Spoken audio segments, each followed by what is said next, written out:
마가복음 3장 13절 14절 말씀 봉독하겠습니다.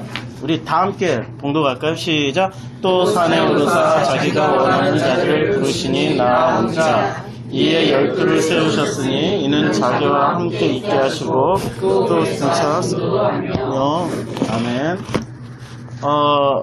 오늘 본문 말씀을 준비를 19절까지 했는데 나누기는 13절, 14절 두 구절만 나누겠습니다. 분량이 너무 많아서요. 그래서 오늘 본문 말씀에 보면 예수님께서 어디로 가십니까? 산으로 가십니다. 그 산은 호호로스입니다. 이 본문에서 카이 아나바이네 에이스토 호호로스 이렇게 나오는데, 이 호호로스가 어떤 산입니까? 우리는 이 산이라는 것을 그냥 우리는 성경에서 나오는 말씀 자체를 그냥 문자 그대로 받아들이기 시작하면은 그것은 바로 세대주의적 해석이 되기 시작합니다. 그래서 좀 어려워져요. 그래서 성경 전체가 산을 무엇라고 얘기를 하는지, 도대체 산은 어떤 의미를 가지고 이야기하는지를 먼저 살펴야 됩니다. 그 살핀 결과로 보면은 이 산은 어떤 산이냐면은 바로 예수 자신이 산이다 라는 그런 결론을 말씀드립니다. 그래서 그분이 그 산에 아나바이노 자리를 잡으셨는데, 이 아나바이노라는 단어는 여기서 어떻게 쓰여졌냐면은 딱 이렇게 앉으시니까 안성맞춤이다, 그런 뜻입니다. 바로 그 산이 예수님 자신이었더라, 이런 뜻입니다. 이 아나바이노가. 그러니까 카이 아나바이노 이렇게 나오는데, 카이가 그리고 그분이 자리를 잡으셨는데 바로 그 자리가 예수님이셨더라. 이게 첫 구절이 그렇게 시작합니다. 그리고 에이스토 호호로스, 그 산에 이렇게 말씀하고 있는데, 도대체 사람들은 어떻게 이 말을 듣게 되냐면은, 사람은 자기 방식대로 모든 말과 사건을 이해를 합니다. 그런데 하지만 성령님이 계시는 사람은 그 말을 본래의 뜻대로 이해를 할 수 있게 됩니다. 성령님이 없는 사람은 끝까지 자기 방식대로 듣습니다. 이 자기 방식은 어떤 방식입니까? 자기 방식이라는 것은 내 구조 안에서 모든 말들을 그대로 들어버리는 겁니다. 그런데 사람들의 나의 구조는 어떤 구조죠? 내가 가지고 있는 구조는 선악이라는 구조를 가지고 있습니다. 바로 나는 인식하지 못하지만 원래 그게 나니까 선악이라는 그 사고방식이 바로 나라는 존재이기 때문에 그 존재대로, 본성대로, 성경은 이것을 본성에 따라 이렇게 표현하고 있습니다. 본성에 따라서 본능대로 선악 구조로 모든 들어오는 말씀들을 다 필터링을 해버립니다. 그래서 내가 성경을 읽더라도 성경을 읽고 선악으로 재해석해서 내어놓습니다. 이것이 바로 인간이 가지고 있는 딜레마입니다. 그런데 이 선악 구조가 어떻게 이 선악 구조가 깨어져야만이, 반드시 깨어져야만이 하나님의 말씀이 말씀으로 들리기 시작합니다. 그런데 선악 구조는 어떻게 해야 깨어집니까? 그 성령님이 내 안에 계시면서 깨어주실 때 깨집니다. 우리 다윗을 보면은, 다윗이 어렸을 때 이 아버지로부터 미움을 받았고 형제들로부터 미움을 받았으면 내침을 당했죠. 그래서 없는 자식 취급을 받았습니다.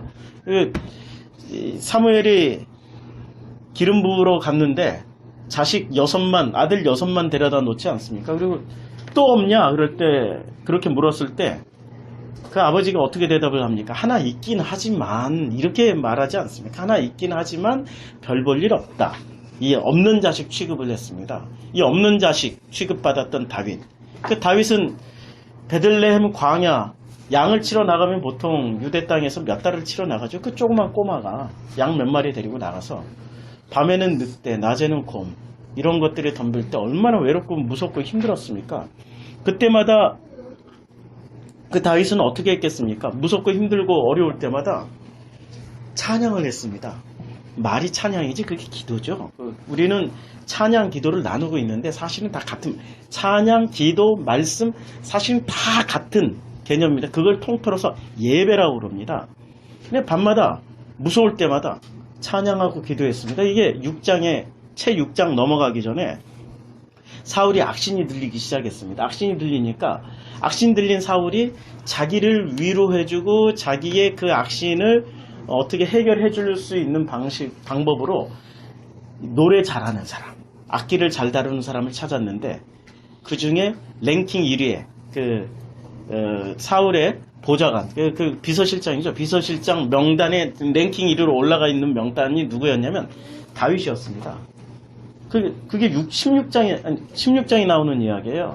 그러니까 기름 부음 받고 바로 이 명단에 올라가서 그래서 착출돼가지고 청와대에서 지금으로 말하면은 청와대에서 그 대통령의 가장 측근에서 대통령의 마음을 위로해주는 이런 사람이 된 거죠. 그러니까 온 국가가 다 알고 있었어요. 이 유대 땅이고 사울이 살던 곳은 북이스라엘 땅이었습니다. 그러니까 북쪽에서 남유다의 그 리스트를 가지고 있었는데 그 중에 넘버1으로 올라가 있는 게 다윗이었거든요. 그럼에도 불구하고 다윗의 형제들이나 다윗의 아버지는 무시하고 있었습니다. 무시하고 있었다. 우리는 이 말을 어떻게 해석을 하면 되냐면은 그 무시를 했다라는 것은 전부 다 그 앞에서 지금 그들이 보는 앞에서 대선지자 사무엘이 기름을 부었습니다. 지금 조영기 목사, 김삼환 목사가 기름만 부어도 그 사람 아주 그냥 뒤집어지지 않습니까? 한번 기름 부음 받으려면은 안수 한번 받으려면 기본이 1000만 원 아닙니까? 이 비공식적으로 예, 누구 옆에 와서 1000만 원 달라고 그러잖아요. 1000만 원 내야 안수해 준다고. 그 안수하면은 딱 몇 분 합니까? 안수 1000만 원 내면은 뭐 얼마 안 해주잖아요. 정해진 시간 동안밖에 안 해주고 가시잖아요. 그런데 대사무엘 선지자가 기름까지 부었습니다. 그때 기름 부음을 받는다라는 의미는 어떤 의미입니까? 성령 세례를 받는다라는 의미죠. 성령님이 임하신다. 그러니까 직분을 나누었죠. 왕의 기름 부음을 받았으면 그 왕의 기능을 가지게 된다라는 겁니다. 온도 좀 올려주세요. 춥다. 근데 왕의 그 능력을 가지게 된다라는 거죠. 그럼에도 불구하고 그 아버지와 형제들은 그 자기 눈앞에서 기름을 부었는데도 불구하고 그걸 안 믿었습니다. 안 믿었어요. 그리고 다윗은 그 다음부터 어떻게 변하기 시작했습니까? 외롭게 찬양하고 기도하고 하나님만 바라봤던 모든 사람들로부터 가장 가까운 그 가족들로부터 버림을 받았던 이 다윗이 하나님만 기대했을 때 드디어 기름 부음이 왔습니다. 그리고 그 기름 부음이 임하자 그 성령님이 내주하신다라는 뜻이죠. 성령님이 내주하시자 다윗은 어떤 존재로 만들어졌습니까? 왕의 존재로 만들어져 가기 시작되었습니다. 거기서부터가 출발점입니다. 성령님이 내주하시는 것부터 거기서부터 출발점이 되어서 그리고 왕이 되기까지 10년이 넘는 시간 동안 훈련을 받게 되었죠. 훈련을 받고 나서 비로소 왕이 됐습니다. 이 과정이라는 게 있었죠. 그 과정이 왜 필요할까요? 우리가 성령님이 들어오시면 바로 왕이 된다. 우리는 이렇게 생각할 수 있어요. 성령이 들어오면 우리는 하나님의 사람으로 모든 걸 다 깨닫고 진리가 된다. 아니죠. 시간이 필요한 겁니다. 일정 정도의 그 과정이 필요하다는 것을 보여주는 거죠.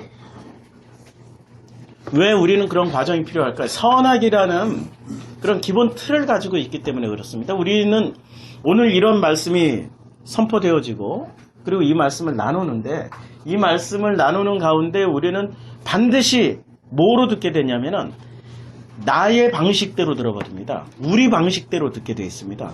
우리 방식대로 듣다 보면은 이 들려진 지금 나누고 있는 이 말씀이 오해가 되어집니다. 그런 오해를 가지기 시작하면은 그것을 바로 성경은 뭐라고 그러냐면 죄라고 그럽니다. 그 말씀을 오해하는 게 죄입니다. 성경은 절대로 성경 전체에서 행위로 사람을 판단하지는 않습니다. 착한 행실, 옳은 행실 뭐 이렇게 많은 말들을 하고 있지만 그러나 그 착한 행실, 옳은 행실을 나의 방식대로 들어버리기 때문에 행위가 중요하구나. 행위대로 살면은 반드시 심판을 받게 돼 있구나. 이렇게 오해를 하게 돼 있습니다. 그게 아니고요. 성경에서 말하는 그 말씀은 첫 번째가 오해를 하는 게 바로 죄야. 이렇게 말씀하고 있습니다. 오늘 주님이 여기서 산에서 말씀을 하십니다. 산에서 말씀을 하시는데 요한복음 18장 20절에 이렇게 말씀하고 있습니다. 예수님께서 대답하시되 내가 드러내놓고 세상에 말하였노라. 모든 유대인들이 모이는 회당과 성전에서 항상 가르쳤고 은밀하게는 아무것도 말하지 아니하였거든. 그러니까 예수님께서는 모든 것을 어디에서 말씀하셨습니까? 장소가 중요하죠. 지금 성전에서 말씀하셨습니다. 근데 성전에서 말씀하실 때 제일 먼저 뭐부터 하셨어요? 성전에 올라가자마자 마가복음에 의하면 올라가자마자 청소부터 하셨습니다. 청소하시고 그 성전에서 말씀을 하셨습니다. 이게 상징이죠. 그래서 주님이 십자가에서 죽으시는 것을 성경은 뭐라고 말씀하고 있습니까? 성전이 허물어졌다. 그리고 부활하신 것은 성전을 다시 세우셨다. 어디에다 세우셨습니까? 이제는 눈에 보이는 성전을 허물어버리고 눈에 보이지 않는 성전을 그 마음 안에 넣어두셨다라는 겁니다. 그 마음 안에. 지금 다윗의 마음 안에 무엇이 들어왔습니까? 성령님, 성전이 들어온 거죠. 그러나 지금 이제 신약 개념으로는 성전이고 그때 개념은 그냥 기름 부음 받은 그런 상황이죠. 성령님이 내주하시기 시작한 겁니다. 주님은 반드시 그 성전에서 말씀을 하십니다. 주님은 반드시 그 성전에서 말씀을 하셔요. 말씀하시게 되어 있습니다. 그 성전이 어디입니까? 장소가. 그 성전을 말하는 장소가 예루살렘 성전 하나라고만 얘기를 하고 있는데 결코 아닙니다. 그 성전은 성경에서는 여러 장소로 묘사하고 있습니다. 첫 번째는 예루살렘 성전이지만 두 번째로는 그 산도 성전이고 그 땅도 성전이고 그 광야도 성전이고 그러니까 예수님은 말씀하시는 그 모든 곳이 성전입니다. 내가 산을 향하여 눈을 들리라. 아니 왜 산을 향하여 눈을 들어야 되죠?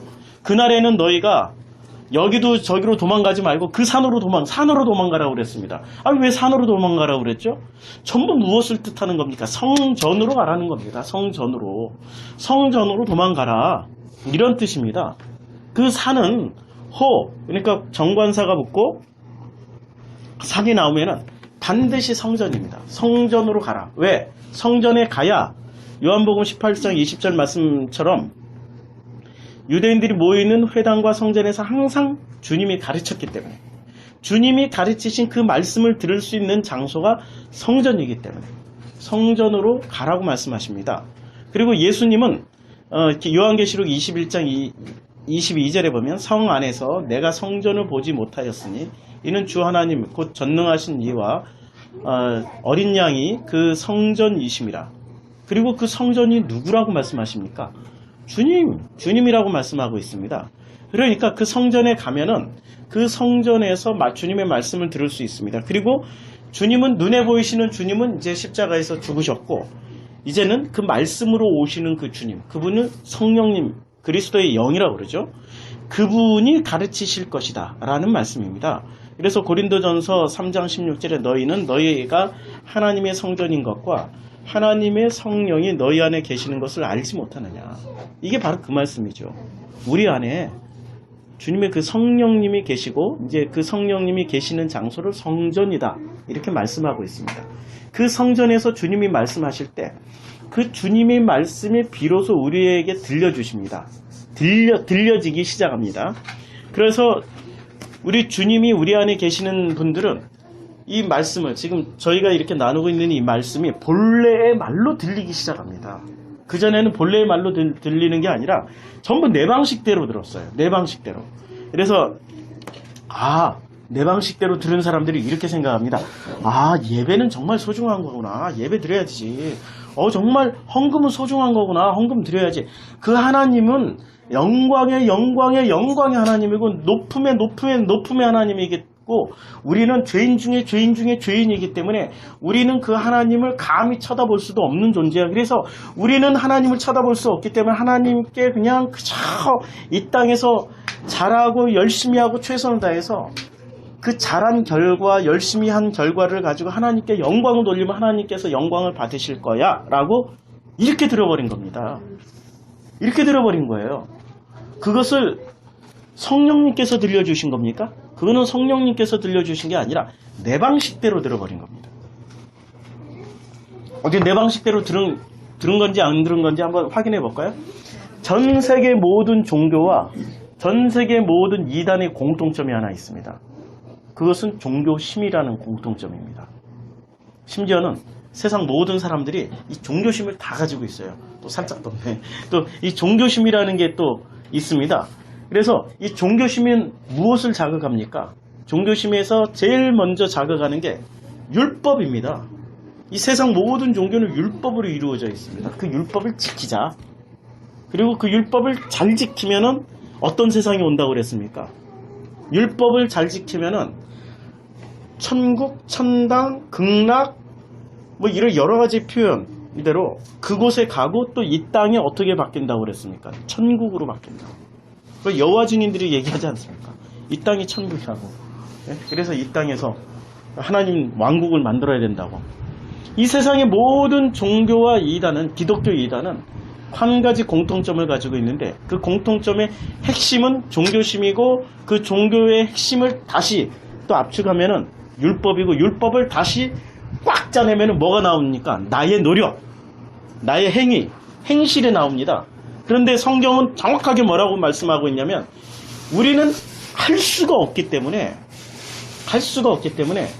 하나님이 하신다고 그랬습니다. 그래서 율법의 핵심은 어떤 떼제를, 어떤 명제를 가지고 있습니까? 하라와 하지 마라가 두 개가 있는데 하라는 것은 무엇으로 하라는 거죠? 사람의 것으로 하지 말고 하나님의 것으로 해라. 하지 말라는 사람의 것으로 하지 말라. 하라는 것은 하나님의 것으로 하고 하지 말라는 사람의 것으로 하지 말라는 겁니다. 이게 분명한 결론이에요. 근데 사람의 것으로 하지 말라고 그랬는데 세상 모든 종교와 이단은 전부 무엇으로 하려고 하고 있습니까? 자기의 노력, 사람의 것으로 하려고 하고 있습니다. 그래서 그것은 복음이 결코 될 수가 없습니다. 만약 교회에서 사람의 것으로 열심히 하자, 우리가 열심히 노력하자, 뭐 이 땅을 아름답게, 뭐 위대하게, 뭐 평화롭게 만들자 이런 얘기를 하면은 그것은 정확하게 누구 얘기입니까? 복음이 아니고 그걸 종교라고 합니다. 그래서 이 종교를 부추기는 그런 모든 말들을 성경은 죄라고 그럽니다. 그걸 죄라고 말씀하고 있어요. 우리가 지금 이 산에 대해서 다시 한번 살펴볼게요. 이 산이 왜 중요하냐면 구약 성경에 보면 출애굽기 19장 11절에 보면 준비하게 하여 셋째 날을 기다리게 하라. 이는 셋째 날이니 나 여호와가 온 백성의 목전에서 시내 산에 강림할 것입니다. 이제 강림할 것이라고 말씀하셨어요. 그래서 18절에 보면 19장 18절에 시내 산에 연기가 자욱하니, 드디어 연기가 자욱합니다. 이 장면이 어떤 장면인지 성경에 이 똑같은 장면이 한번 나옵니다. 이 장소가 산이 아니에요. 이 똑같은 장면이 나오는데 시내산의 연기가 자욱하니 여호와께서 불 가운데 거기 강림하심이라. 그 연기가 옹기가마 연기같이 연기가 자욱하고, 옹기가마에 제가 옹기가마는 보지 못했는데 영화를 보면은 이 불 때문에 연기가 뭉게 이렇게 나지 않습니까? 뭉게 같이 이렇게 난다라는 얘기겠죠. 그 연기같이 떠오르고 온 산이 크게 진동하며, 자 출애굽기 19장 20절에 여호와께서 시내산 그 산 꼭대기에 강림하시고 모세를 그리로 부르시니 모세가 올라갑니다. 그러니까 시내산에서 강림했던 그 장면을 연기로 표현했습니다.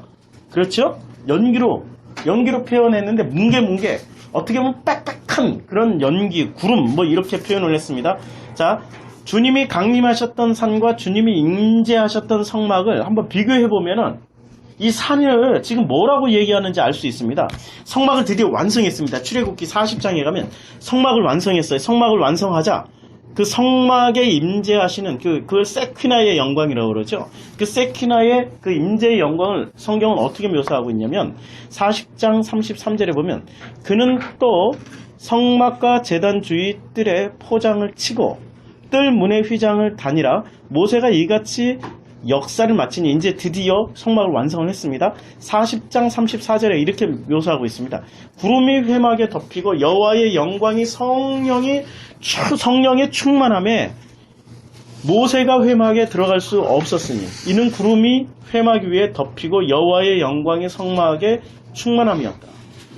지금 장면이 똑같지 않습니까? 구름이 덮이고 그 산에 여호와가 임재하시니까 구름으로 표현을 했습니다. 성막에 임재했으니까 구름으로 표현했습니다. 이렇게 또 성경을 읽는 세대주의자들은 어떻게 하냐면 아프리카에 뭐 어떤 목사가 이렇게 집회를 하는데 구름이 갑자기 싹 몰려와가지고 가득 찼더라. 뭐 이래가지고 손을 한번 이렇게 휘저으니까 막 넘어졌더라. 그분이 케냐 목사님이신데 뭐 이렇게 대대적인 홍보해가지고 한국에 와서 대박 히트를 한번 쳤던 적이 있었어요. 큰 무덤 교회 한번 뜨니까 얼마나 많은 사람들이 뭐 자리도 없이 모일 정도로 사람들은 그런 걸로 꼭 하나님의 임재를 따지고 들어요. 이거는 그냥 주님의 임재의 하나의 현상. 그러니까 그 산이 그 성막이다라는 것을 우리에게 알게 하시려고 그냥 묘사해 놓은 것. 하나의 현상 형태에 불과한 거죠. 이 현상 형태를 붙잡고 그걸 본질이다 얘기해버리면 큰일 나죠. 우리는 꼭 눈에 보이는 거. 왜냐하면 선악 구조로 되어 있기 때문에 현상 형태가 전부라고 생각을 합니다. 본질을 봐야죠. 본질은 그 산과 그 성막이 같다라는 얘기죠. 그 성과 그 성막이 바로 주님이시다라는 얘기죠. 그 주님이 누구십니까? 오늘 산에 가서 올라앉아 아나바이노 하신 그 예수님이 바로 그분이 오늘 그 신의 산에서 임재하셨던 것처럼 그 성막에 임재하셨던 것처럼 그 성전에 함께 하셨던 것처럼 지금 그 자리에 함께 하신다. 그 말씀입니다. 그 말씀 하시기 위해서 구약에서 이렇게 묘사를 자세하게 해놓은 겁니다. 자세하게. 주님이 앉으셨는데 그러면 또 세대주의자들은 이렇게 얘기를 하죠. 구름이 없잖아. 구름이 없었잖아. 그러면 할 말이 없어지죠. 그렇죠?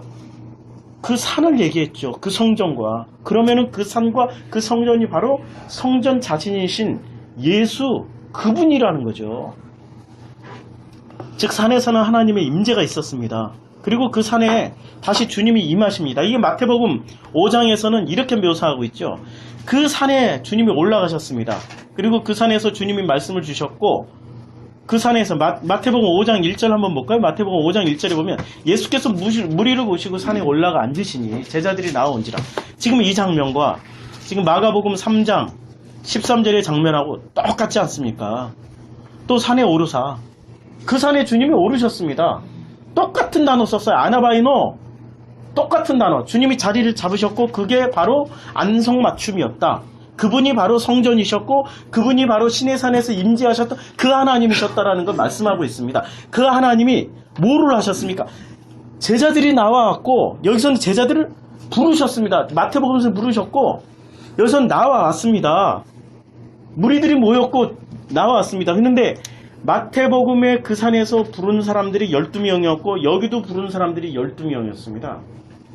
놀랍게도 하나님 지금 주님이 그 산에서 그 성전에 불러 모으는 사람들은 12명입니다. 그러면은 세대주의자는 여기서 또 12명만 성전에 들어가서 구원받는다. 이렇게 해석을 아니고요. 이 12이란 숫자가 다 의미가 있습니다. 이 12이란 숫자는 어떤 의미가 있냐면은 이 12이란 숫자를 우리가 성경에서 보면은 성경에서 이 12이란 숫자를 우리는 여러 가지로 해석을 하는데 우선 이 12이란 숫자를 알기 전에 우리가 알아야 될 숫자들이 있습니다. 성경에서 말하는 그 숫자들이 어떤 숫자들이 있냐면은 성경은 7, 그 다음에 8, 10, 11호 이렇게 말씀을 하십니다. 40이라는 숫자도 있지 않습니까? 뭐 모세의 40년, 광야의 40년, 뭐 예수님의 그 금식 40일 전부 40이라는 숫자 있지 않습니까? 그것도 중요하지 않습니까?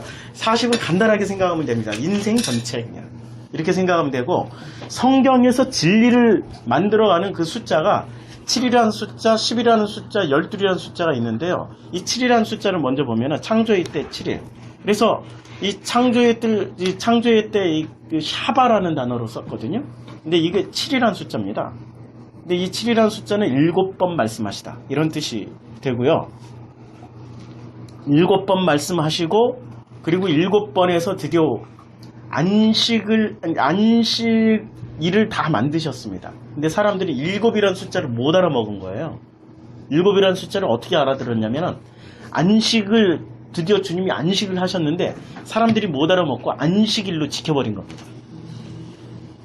샤바트 이게 안식이잖아요. 근데 이거 안식일로 지켜버리기 시작해버린 거예요. 그러니까 사람들은 전부 다 하나님의 말씀을 뭐로 듣기 시작한 거죠? 하나님의 말씀으로 들은 게 아니라 하나님의 말씀을 뭐로 듣기 시작하냐면 자기의 방식대로 자기의 형식대로 들어버린 겁니다.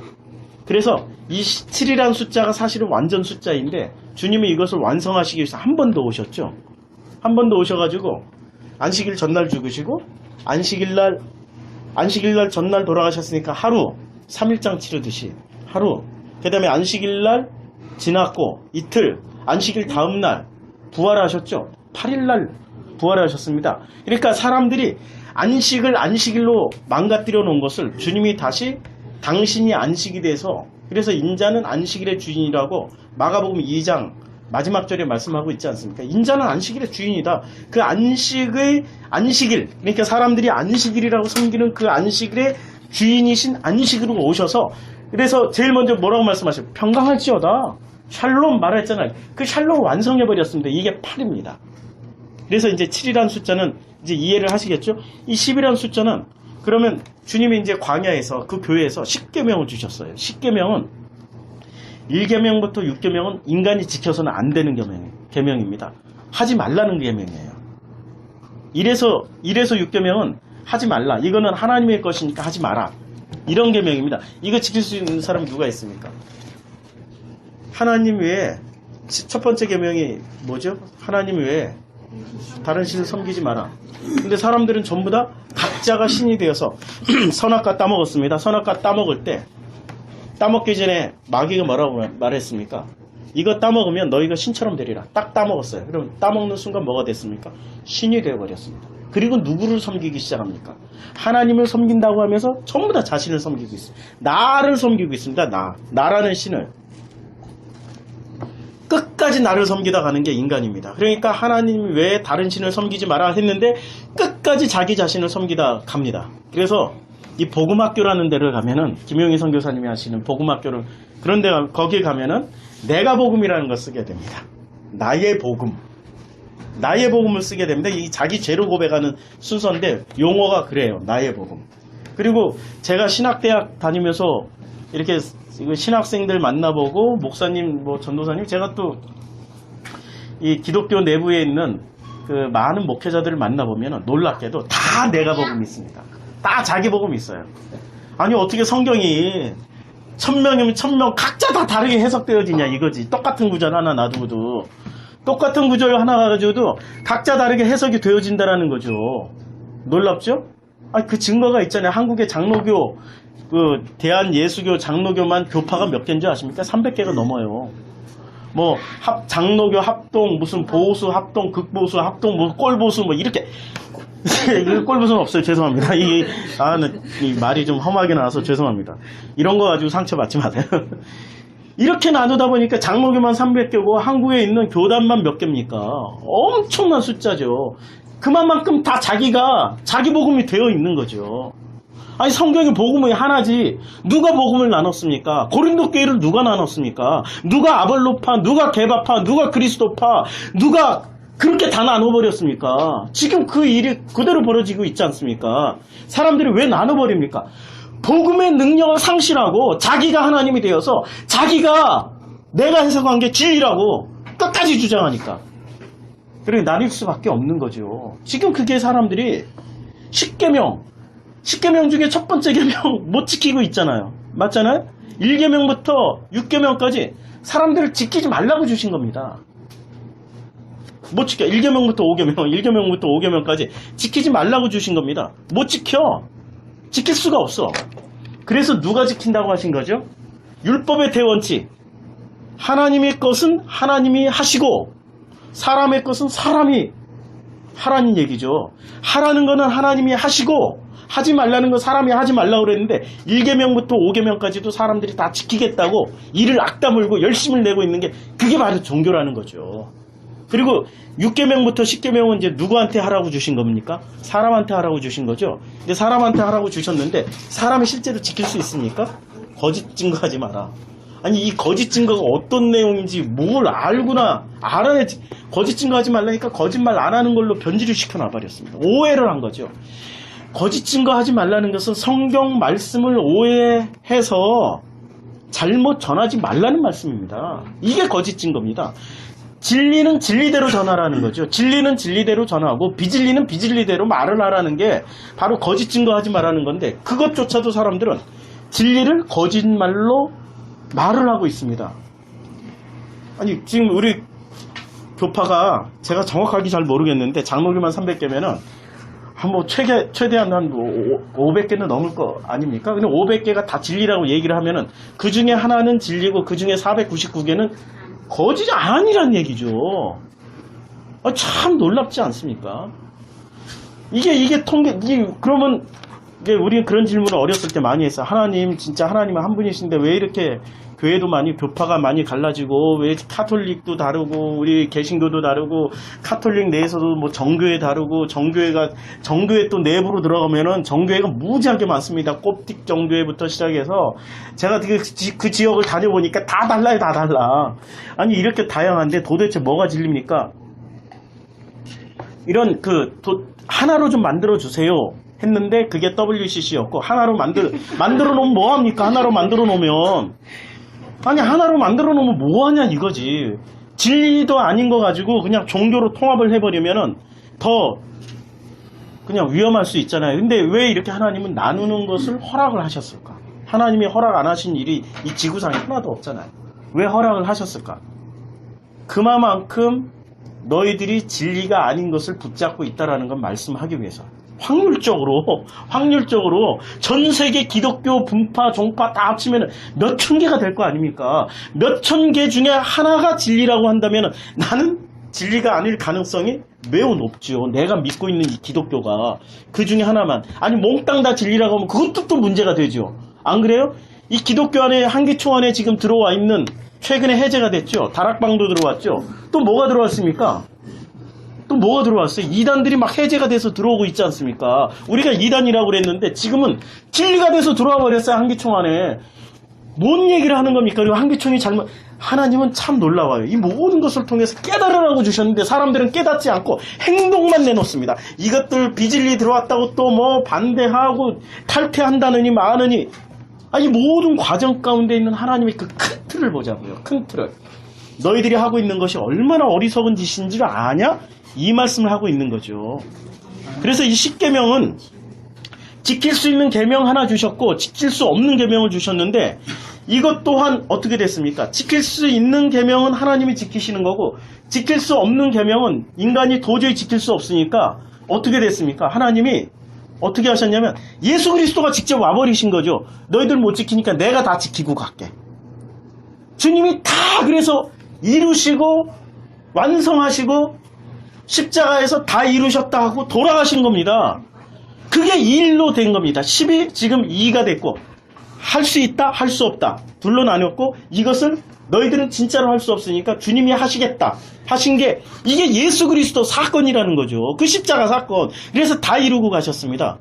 이것을 이렇게 봐야지. 이것을 막 그냥 너무 어렵게 복잡하게 헷갈리게 장황하게 해놓으면은 알 수가 없죠. 이게 성경 전체가 얘기하는 거 아닙니까? 이게. 그래서 오늘 이 12이라는 숫자는 이런 맥락에서 보면은 12이라는 숫자도 우리는 이렇게 해석을 해야 됩니다. 이 12이라는 숫자를 우리는 단순히 그냥 12 하면은 제일 대표하는 숫자가 뭐죠? 12아들. 이렇게 신약에서 그 12지파를 대신해서 12제자를 만들어 놓으셨죠. 이걸 또 학문적으로 보죠. 이 학문이라는 게 뭐죠? 이 학문. 그야말로 이 학문이 그 영어로 하면은 사이언스 아닙니까? 사이언스잖아요. 이 사이언스는 반드시 에비던스가 있어야 됩니다. 근데 이 에비던스는 전부 다 어디서 끌어오는 에비던스입니까? 세상에서 끌어오는 에비던스입니다. 근데 이 세상은 어떤 구조로 이루어져 있죠? 선악이라는 구조로 이루어져 있습니다. 선악 구조에서 끌어다가 에비던스를 삼아서 이것이 객관적으로 옳아라고 말하는 게 이게 사이언스 아닙니까? 그러면 신학을 뭐 띠올로지라고 하지만 띠올로지를 분석하면 테오스, 신과 로기, 그러니까 그 하나의 신에 대한 논리라는 말이지 않습니까? 이것을 다시 세속 용어로 하면은 바이블 사이언스나 아니면 갓 사이언스가 되는 거 아닙니까? 그러면은 신학은 전부 다 뭘 갖다가 또 풋노트 삼아서 에비던스 해야 되는 해야 되는 거죠?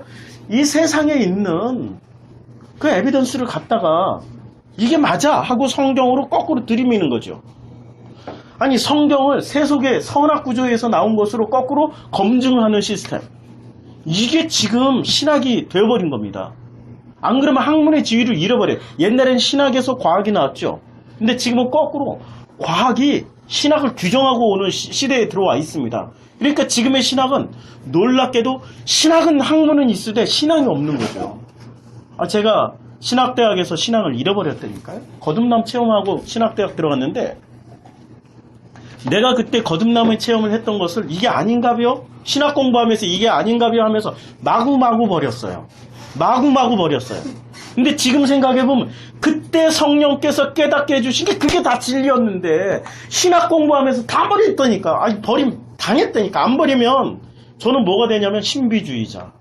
무슨 이상한 사람이 돼버려요. 이상한 사람이 돼가지고 옆에서 놀아주지도 않아요.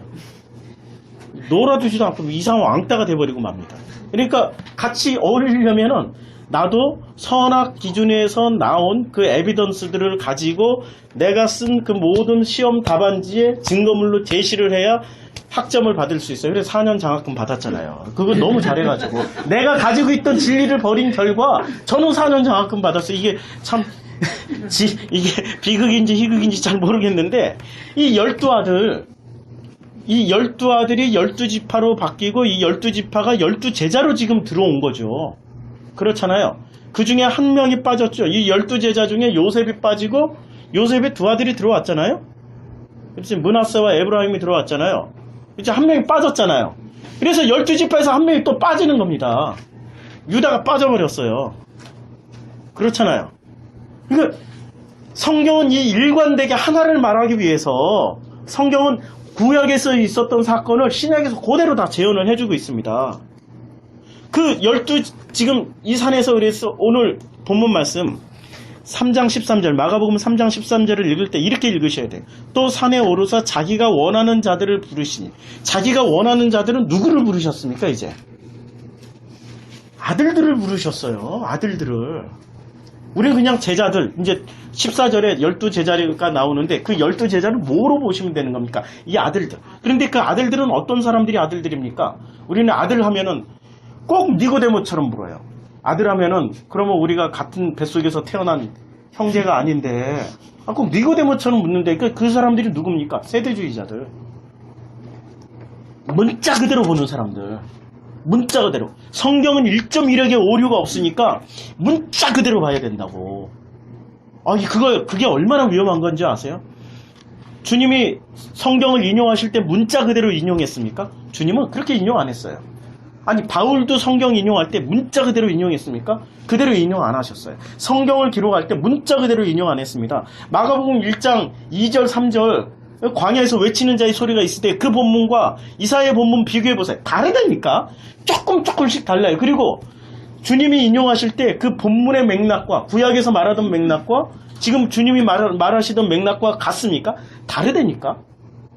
세대주의자처럼 그대로 무슨 이렇게 말하면 영예냐 어쩌냐 아니에요. 이거 성경 전체를 관통하는 그 뜻을 가지고 해석을 하자는 거죠. 그 뜻을 가지고 해석을 하면은 어떻게 되냐? 이 12명 원하는 자들을 부르셨다 이렇게 했는데 원하는 자들은 여기서 성경에서 원하는 자들은 어떤 단어냐면요. 텔로라는 단어를 사용하고 있습니다. 이 번역을 원하는 것으로 번역을 했는데 이 텔로는 가장 주된 뜻이 결정하다입니다. 결정하다. 선택해서 결정해버렸다. 이런 뜻입니다. 그러니까 주님은 이미 선택해서 결정한 사람들을 불러 모으셨습니다. 그 사람들이 아들이라는 거죠. 이런 대목에선 참 기뻐야 되지 않습니까? 우리가 어떤 진리를 듣고 있다는 게 이미 아들이 돼버린 겁니다. 혈육적으로는 육적으로는 주님의 그 핏줄은 아니에요. 그런데 양자로 주님이 불러 버리신 거예요. 결정하셨다니까. 텔로 결정하신 거예요. 그래서 마태복음에서 산상수훈 들을 자들을 결정해서 불러 모으신 거예요. 그냥 다른 사람 못 들어오게 해버리신 거예요. 수많은 무리들. 바로 마태복음 4장 마지막 절에는 수많은 무리들이 따랐지만 마태복음 5장 1절에서는 소수의 무리들, 딱 결정된 사람들, 그 사람들만 불러 모아버리신 겁니다. 그 사람들을 뭐라고 얘기해요? 지금 마가복음에서는 텔로, 결정받은 사람들, 결정된 사람들. 선택받은 사람들, 마음의 원에서 선택당함을 받은 사람들, 누가 선택하셨습니까? 성전이신 그 예수님이 선택을 했습니다. 그분이 하나님이십니다. 그분이 선택해서 불렀어요. 불러서 뭘 하시려고? 말씀을 들려주시려고. 이제까지 우리가 잘못 알고 있는 그 말씀들을 다 교정해 주시려고. 다시 다 클리닝해서 제대로 말씀을 들려주시려고. 그게 산상수훈이었고, 그게 지금 마가복음 오늘 본문 말씀입니다. 마가복음 본문 말씀에 14절에서 15절에서는 14절에서 이렇게 말씀하고 있어요. 결론적으로 보내사 전도도 하며. 전도를 어떻게 하는 겁니까? 전도를 내 열심으로 전도하는 겁니까? 전도를 우리는 어떻게 한다고 그랬어요? 전도를 전부 다 자기 열심으로 한다고 그랬잖아요. 예수 이름만 증거하면 전도한다고. 저 아프리카에서 그 집 많이 하고 왔어요. 빵 주면서 예수 이름 불러봐. 아멘 해봐, 아멘. 아니, 그거 진짜 선교. 아니, 또 저는 성경 가르치면서 했기 때문에 애들이 또 미리 그냥 다 알아서 얼마나 애들이 영악한지. 아니, 세상에 요한복음 한번 다 써오고 암기해라 그러니까 애들이 암기를 해요. 아니, 영어 성경으로 줄줄줄줄 암기를 하는데, 암기 테스트 해가지고 암기 제일 잘하는 애들 빵 많이 주고, 못하는 애들은 그래도 참여했으니까 좀 주고. 근데 요한복음을 놀랍게도 전체는 아니더라도 부분 뭐 1장부터 몇 장까지 하나도 안 틀리고 암기하는 애들이 있어요. 시간을 일주일밖에 안 줬는데도 애들이 정말 머리가 좋아요. 그리고 정말 또 영리하는 영악한 애들이 있더라고. 이게 성경을 써와 그러면은 성경을 쓰는데 영어 성경으로 쓰고 한글 성경으로도 써와. 내가 성경을 좀 영한 성경, 기도원에서 나온 영한 성경을 좀 한글로도 써와. 그거 어떻게 그리는지 그려가지고 하나님이 세상을 이처럼 창조하고 거기다 십자가까지 그려놓고. 참 정말 난 그게 선교인 줄 알았어요. 말씀 암기시키고 열심히 예수 이름 부르게 하는 게 선교인 줄 알았어요. 아니었다니까. 그게 본래 뜻을 가르쳐주는 게 선교인데 우리는 그냥 형식만 갖추면은 다 됐다라고 생각하는 거예요. 교회당만 딱 지어놓고 그러면 하나님께 영광 돌렸다. 교회당 안에 주님은 교회당을 허무셨다니까. 성전을 허무시고 뭘 세우셨어요? 본래 그 말씀을 가르치기 위해서 우리 마음 안에 새로운 보이지 않는 성전을 세우셨잖아요. 근데 사람들은 눈에 보이는 성전만 세우면은 자기 할 일 다 했다고 생각하고 나 천국 갈 거야. 뭐 이렇게 생각을 한다니까. 우리 교단에 원로 목사님들이, 원로 목사님 하면 연세가 최소한 80이 넘으신 분들입니다. 지금 거의 100세 되신 분도 있고요. 그러니까 이 목회자들이 오래 살으세요. 이유는 알 수 없는데 오래 살으세요. 이분들이 지금 원로 목사님이라고 하신다면은 이분들은 6.25를 거치면서 60년대, 50년대, 60년대, 70년대 그 힘든 시절 아니었습니까? 그때는 목회자가 결혼 순위에서 이화여대 학생들에게 그 70년대 이제 그 배우자 우선순위 리스트를 쭉 뽑았는데 제일 먼저 판검사, 뭐 변호사, 의사, 뭐 사자가 쭉 나오는데 사자 돌림으로 목사가 저 아래 하위에 있었어요. 지금 이화여대 그 순위에 올라가 있는 순서를 보면 목사가 5위 안에 들어가 있어요. 5위 안에. 아니 이게 좋은 일인지 비극인지 모르겠는데 목사가 성공하신 분이야. 목사. 그리고 저도 성공했어. 전도사하고 결혼했으니까 성공. 아니 참네. 이게 비극인지 이게 희극인지 모르겠는데, 그런데 그 비극적인 시대를 살아왔던 그만큼 목사라는 것은 저주받은 이름이었거든요. 70년대까지만 하더라도. 가난하고 못 먹고 아이들 학교 못 보내고, 지금 목사 자녀들 중에, 죄송합니다. 유학 안 보낸 자녀가 어딨냐고. 유학 안 가 있는 자녀가. 또 다른 파워 엘리티즈로 다시 되돌아오면은 그 대물림을 그대로 해서 제가 말을 여기서 좀 참고 눈에 보이는 것으로 판단하면은 끝도 없죠. 진리가 없으니까 그래요. 진리가 없으니까 눈에 보이는 것을 붙잡아야 되는 거야. 눈에 보이는 게 뭐죠? 돈, 명예, 권력에 지금 한국 사회에 가장 힘을 쓰고 있는 게 뭡니까? 권력, 명예, 돈 아닙니까? 여기에 투자를 아낌없이 하는 거야. 아낌없이. 목회자들의 자녀들이, 장로들 자녀들이 아낌없이 여기부터 투자를 해놓는 거예요. 가치관이 지금 제대로 안, 진리를 모르니까.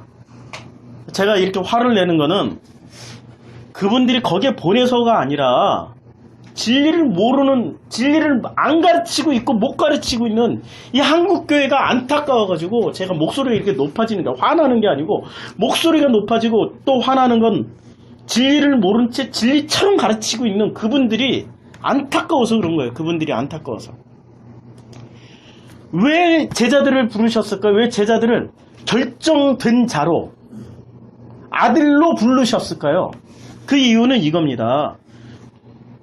가장 먼저 죄가 무엇인지를 가르쳐주고 그 죄를 용서함을, 어떻게 용서함을 받는지를 위해서 그걸 가르쳐주려고 부르신 거예요. 이제까지 이 12제자들이 예수님 만나기 전까지는 죄사함 받는 비결이 전부 뭐였죠? 어떻게 죄사함을 받는다고 그들은 그때까지 어떤 행위를 하고 있었습니까? 제사였죠, 제사. 그 제사에 반드시 뭘 가져갑니까? 재물 가져가죠?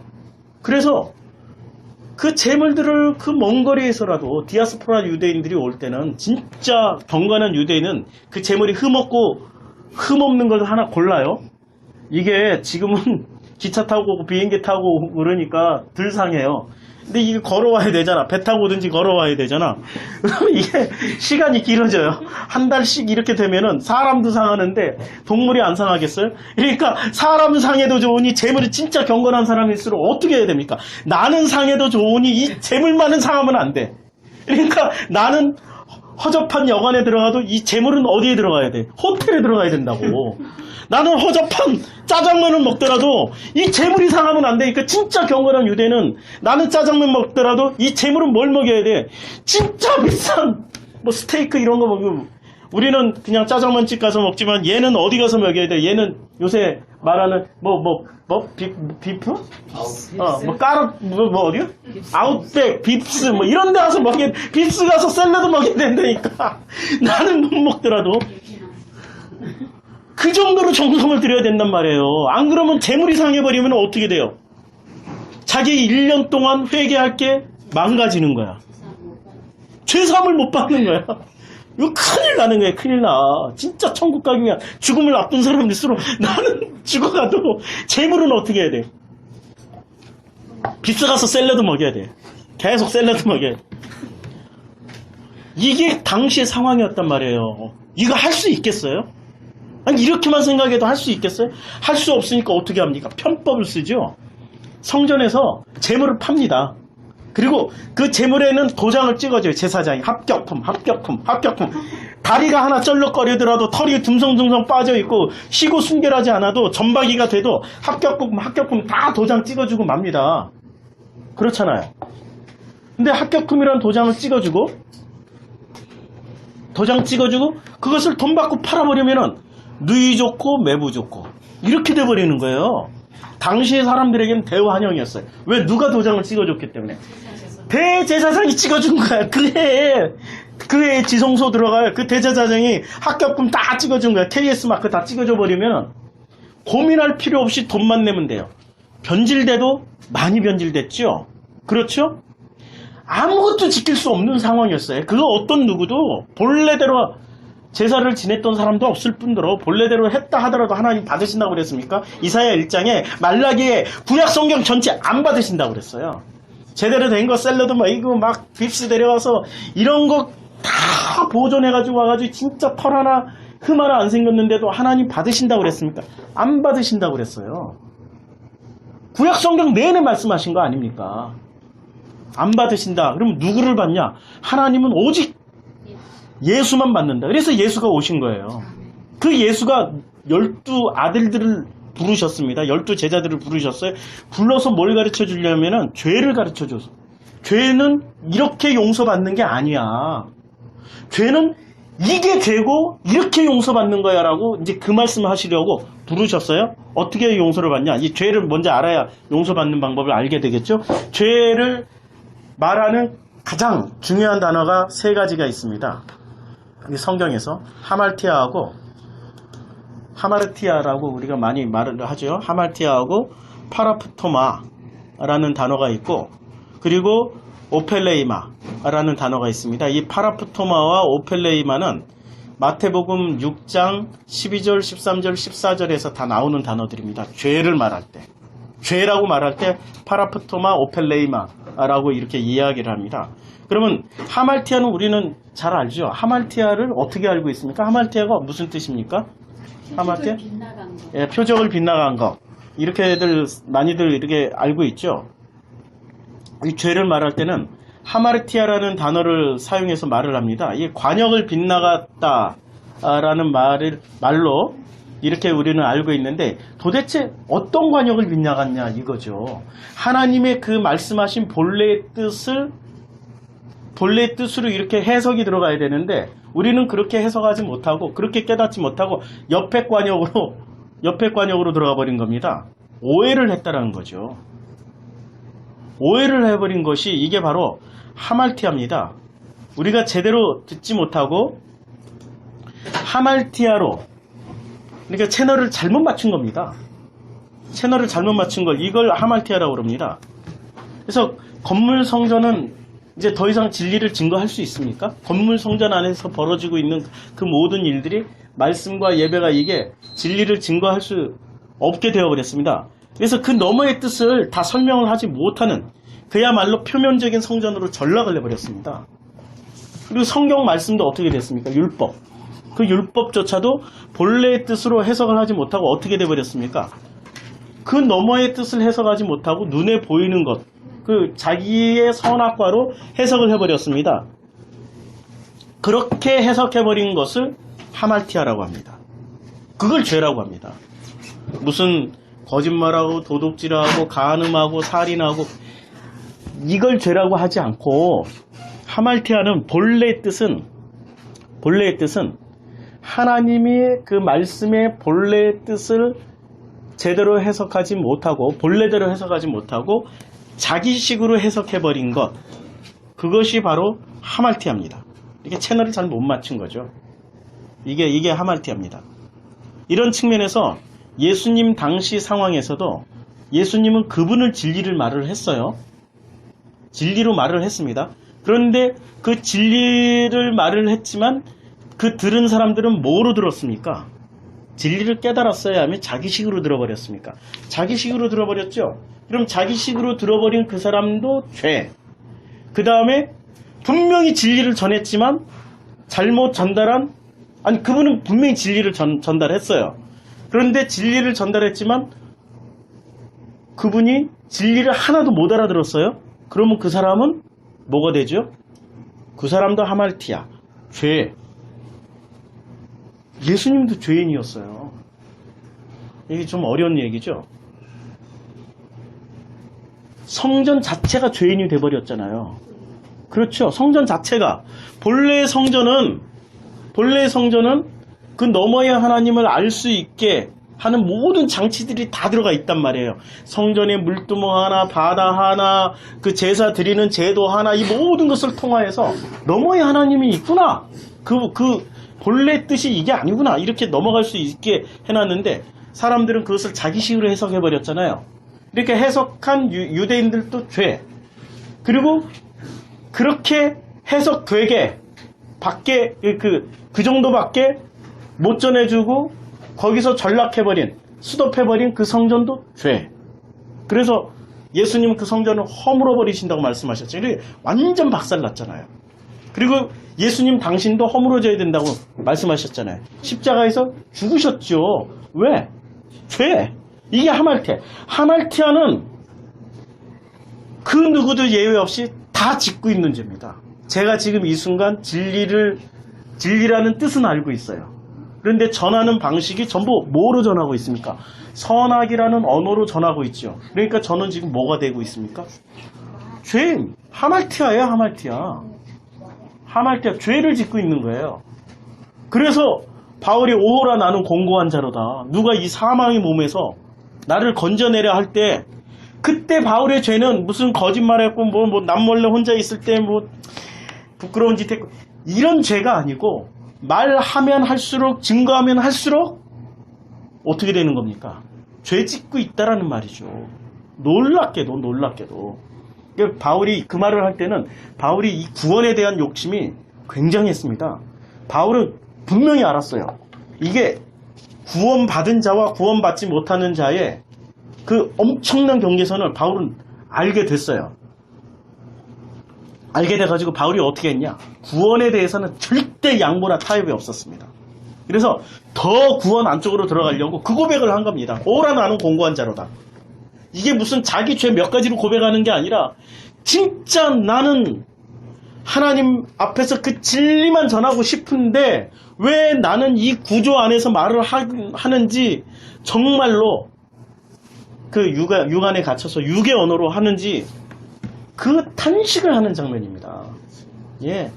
이게 바로 그 바울의 고민이었습니다. 그래서 우리가 하나님께서 만나를 통해서 먹이시고 입히시고 살려주시고 끊임없이 그 먹음의 이상의 메시지를 주셨습니다. 그래서 사람이 떡으로만 살 것이 아니라 하나님의 입에서 나오는 모든 말씀으로 산다라고 그랬습니다. 그 말씀을 먹지 않는 게 죄입니다. 만나는 먹되 말씀을 먹지 않는 게 죄입니다. 이게 하말티아입니다. 우리식으로 그 양식을 먹되 그 양식 이면에 너머에 있는 그 주님을 보면은 죄가 아닌데 그 주님을 보지 못하고 그냥 그 양식만 먹고 아이 배불러 이거 주신 하나님께 감사 하나님께 영광 이래버리면 그것이 바로 하말티아라는 겁니다. 본래의 의미를 알지 못하는 거. 본래의 의미를 깨닫지 못하는 거. 우리가 지금 말씀과 이 육의 양식이 우리 교회는 동시에 나가고 있죠. 동시에 나가는데 이게 바로 덫이죠. 덫 걸려 넘어지라고. 근데 이 하말티아를 벗어날 수 있는 사람은 누가 있습니까? 한 명도 없어요. 한 명도. 예수님도 걸려 넘어졌잖아요. 그렇죠. 그래서 그 천국은 마치 뭐라고 그랬습니까? 그물을 친다라고 그러죠. 그물을 쳐서 어떻게 해요? 잡아들이는 겁니다. 천국은 왜 그물을 친다고 그랬을까? 근데 어떤 그물을 우리는 꼭 세상적으로 이해를 해요. 이 그물이라는 거 어떤 새는 약삭 발라가지고 싹 빠져나가고 어떤 새는 다 걸리고 걸리는 새가 미련한 새, 멸망받을 새라고 우리는 그렇게 해석했죠. 아니라니까 천국에는 그 그물에 걸려야 돼요. 하말티아라는 죄에 걸려야 됩니다. 걸려서 내가 아무리 뭘 해도 나는 절대 깨달을 수 없네. 그래서 뭘 하게 되죠? 아이테오 진리 주세요. 깨닫게 해주세요. 진리를 알게 해주세요. 아이테오 하게끔 하는 게 주님의 목적이에요. 근데 사람들은 끝까지 아이테오 진리를 구하는 게 아니라 뭘 구합니까? 자기 능력으로 그물 벗어나려고 막 날갯짓 이렇게 해보고 저렇게 해보고 결국엔 벗어났어. 벗어나는 순간 그 새는 어디로 갑니까? 그 새는 바로 갈 곳은 정해져 있어요. 이를 갈며 슬피 우는 곳으로 가게 돼 있습니다. 진리가 없는 곳으로 가게 돼 있습니다. 그래서 하말티아라는 죄 이제 아시겠죠? 근데 이 하말티아는 이제 하말티아에서 드디어 모든 사람은 다 죄인이에요. 근데 이게 파라푸토마는 이게 단계로 발전합니다. 제일 먼저 하말티아가 기본 베이스 죄. 그 다음에 파라푸토마가 돼 있고 그 다음에 오펠레이마가 이 죄가 이렇게 발전하는 겁니다. 파라푸토마는 어떤 죄냐면 파라라는 단어와 푸토마라는 단어로 이렇게 나누어져 있는데 파라는 이렇게 옆에라는 단어입니다. 파라. 그래서 파라처치 이런 말 있지 않습니까? 파라처치의 대표적인 게 뭐죠? CCC, IVF, UBF 이런 그거는 교회는 아닌데 교회 역할을 하고 있지 않습니까? 희한하죠. 그걸 파라처치라고 그래요. 그걸 옆에 있는 교회 그냥 파라처치라고 합니다. 그러니까 파라라는 말은 옆에. 그래서 그리고 이 푸토마는 피프토에서 나온 말인데 이 푸토마라는 말은 떨어지다, 도착하다 이런 옆에 떨어졌다 이런 개념입니다. 옆에 떨어졌다. 그래서 에덴 동산에 가면은 나무가 두 그루가 있습니다. 어떤 나무가 있습니까? 나무가 두 그루가 있는데 아시죠? 진짜 알지? 에덴 동산에 나무 두 그루 있는 거. 어떤 나무가 있지? 생명나무하고 선악과하고. 생명나무하고 선악과가 있습니다. 선악과가 제 역할을 하면은 옆에 있는 나무는 자동적으로 알게 되겠죠. 그걸 취할 수 있게 됐다는 말입니다. 이 선악과 성경에서 생명나무 선악과를 이야기할 때는 분명히 복수로 사용을 했습니다. 그런데 나중에 가면은 단수로 사용합니다. 나무 한 그루에 두 개가 다 있다는 얘기죠. 선악과 생명이 다 들어가 있다는 얘기입니다. 분명히 단수에서 복수를 쓰여졌어요. 근데 어느 순간 보면은 이게 단수 하나로 선악과만 나옵니다. 선악과만. 생명나무 사라졌어요. 무슨 얘기냐? 선악과를 하말티아로 알아듣기 시작해서 이제 오해를 했어요. 선악과를. 그리고 그 선악과를 가지고 제대로 선악과를 해석을 못 해주면은 그게 바로 파라프토마가 된다는 얘기입니다. 율법의 목적은 이거죠. 이때 율법의 역할을 이 선악이 해야 되는 거예요. 이 율법을 통하여서 진리로 들어올 수 있는 길을 주님은 주셨어요. 율법을 통하여서. 성전을 통하여서 진리로 들어올 수 있는 길을 주셨고, 제사 제대로 통하여서 진리로 들어올 수 있는 길을 주셨고, 성경 말씀을 통하여서 구약 성경을 통하여서 진리로 들어올 수 있는 길을 주셨는데, 사람들은 그것을 진리로 들어오지 않고 어떻게 이해를 해버립니까? 파라푸토마로 이해를 해버립니다. 율법 안에 진리가 들어있는데 그 진리를 이해를 하지 못하고 파라푸토마로 이해를 합니다. 이것을 신약 성경에서 어떻게 이야기하냐면 이제 바로 이게 지금 그 마가복음 3장에 보면은 베드로 이름을 바꿔주셔요. 3장 16절에 보면 이 12를 세우셨으니 12 아들 중에 어떤 놈이 하나 나오냐면 시몬에겐 베드로다. 이 베드로라는 이름이 페트로스예요. 이 페트로스가 어디에 나오냐면 4장에 딱 들어가자마자 마가복음 4장 5절에 보면은 더러는 흙이 얕은 돌밭에 떨어지면 흙이 깊지 않냐므로 돌밭 할 때 페트로스라고 단어를 씁니다. 그러니까 베드로 너는 돌밭이야. 그래서 베드로는 끝까지 잘 못 깨닫다가 나중에 깨닫습니다. 베드로 전후서 쓰기 전에 그때 깨달아서 그걸 베드로 전후서를 씁니다. 그러니까 베드로에게는 너는 페트로스야. 왜? 그 페트로스를 누구라고 얘기하는 겁니까? 아들들이 페트로스. 우리들 그렇게 끝까지 우리는 고생하면서 깨닫는다. 왜? 내 말이 가득 차 있기 때문에. 내 생각이 가득 차 있기 때문에. 우리는 끝까지 사도 바울이 얘기했던 하말티아. 이것을 깨닫지 못하기 때문에. 그 죄가 그러면은 우리에게 저주입니까? 아니에요. 죄는 아름다운 거예요, 이제는. 죄를 통하여서 그 그물에 잡혔고, 그 그물에 잡힌 우리가 비로소 그 죄를 통하여서 아이테오하니까 아름다운 죄죠, 아름다운 죄. 그 죄는 깨닫는 순간 죄가 됩니까? 아니면 진리가 돼버립니까? 진리가 됩니다. 이게 파라푸토마. 그런데 사람들은 그 깨닫는 순간 진리가 되는데 깨닫지를 못하게 무엇을 합니까? 진리 옆에다가 또 다른 해석을 갖다 놓는다라는 말입니다. 이게 씨를 뿌려요. 오늘 지금 그 두 번째 이 길가에 뿌려진 씨와 같은 거. 이게 파라푸토마입니다. 지금 똑같은 단어. 페트로스 파라푸토마. 같은 단어가 쓰여지는데 이 파라푸토마가 길 복판에 떨어져야 되는 겁니다. 아니 씨앗이 어디에 떨어져야 돼요? 길가에 떨어지면 안 돼요. 길 복판에 떨어져야 돼요. 아니 우리는 보통 전부 다 어떻게 오해를 하고 있냐면 길 복판에 떨어져서 사람들의 발에 밟혀가지고 어떻게 됐다고 생각했어요? 없어졌다고 생각했지. 아니에요. 이 씨가 길가에 떨어졌다니까? 길 복판에 떨어져야 될 씨가. 근데 이 길이라는 단어는 어떻게 쓰여지겠습니까? 길도자, 도, 진리. 그 안에 떨어져야 돼요. 진리 안에 못 떨어지고 어디에 떨어졌어요? 파라푸토마. 그 옆에, 진리 옆에 떨어져 버린 거예요. 그러니까 우리는 하말티아로 듣고 그 해석을 뭐로 하고 있습니까? 자기식으로 해석을 내놓고 이걸 진리라고 가르치고 있습니다. 목에 피를 토하면서. 왜냐면 자기가 진리라고 믿고 있으니까. 목에 피를 토하면서 그걸 뭐라고 그러죠? 종교. 그걸 종교라고 그럽니다. 세상 모든 종교는 자기 확신이 있어요. 그 자기 확신이죠. 왜? 나라는 존재가 신이 되어버렸으니까. 나라는 존재가 하나님이 되어버렸으니까. 내가 하나님이니까 내가 내놓은 해석이 맞아 하고 그것을 믿어버린 겁니다. 그런데 주님이 해석해준 그 말씀하고는 완전히 다른 겁니다. 이게 파라푸토마입니다. 그래서 주님은 뭐라고 말씀하십니까? 길을 설명하실 때 어떻게 말씀하시냐면은 내가 길이요 진리요 생명이라고 말씀하시지 않습니까? 당신 위에 뿌려지는 그 씨앗만이 비로소 그 죄가 아니야 라는 걸 깨닫는 거죠.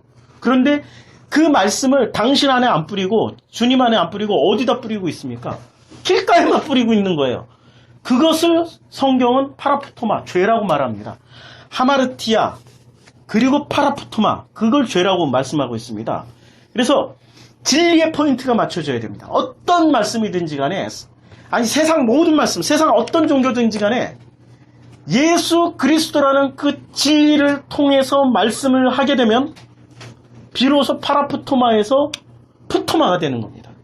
그것을 아나바이노, 오늘 그 예수님이 산에 올라가서 앉으시는 그 장면, 아나바이노, 자리를 딱 잡아버리는 겁니다. 그 장면이 되는 겁니다. 그런데 사람들은 전부 다 어떻게 하고 있어요?